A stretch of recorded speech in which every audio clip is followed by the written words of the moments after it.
Mamia ya waumini wa Kiislamu wamekusanyika jijini Eldoret kusherehekea sikukuu ya Eid al-Adha. Maisha ni fupi sana.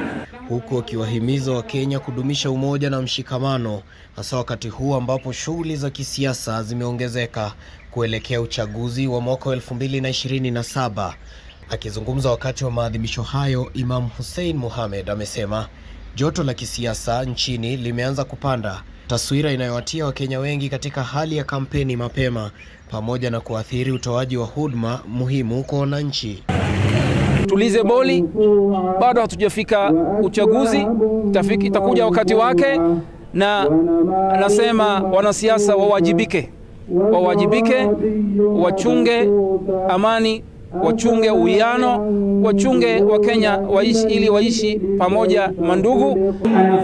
Wakitaka tume ya kitaifa ya uwiano na utangamano NCIC kuchukua hatua madhubuti dhidi ya wanasiasa wachochezi, maimamu hao wameitaka serikali kuhakikisha kuwa mchakato upatikanaji wa pasipoti unasimamiwa kwa haki na uwazi, hasa katika eneo la North Rift. Tumepata kwamba shida ni vetting.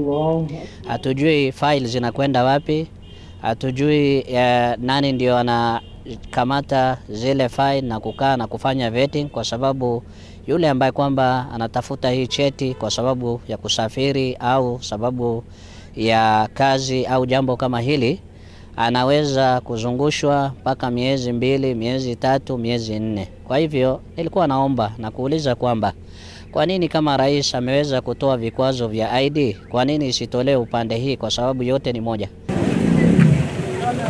Mbali na kuwatakia Waislamu wote na Wakenya kwa ujumla heri ya Idi, Waislamu hapa na mashehe wamesisitiza kuwepo na usawa katika mchakato mzima wa usaili, utoaji wa vyeti vya kusafiri sawia na vitambulisho.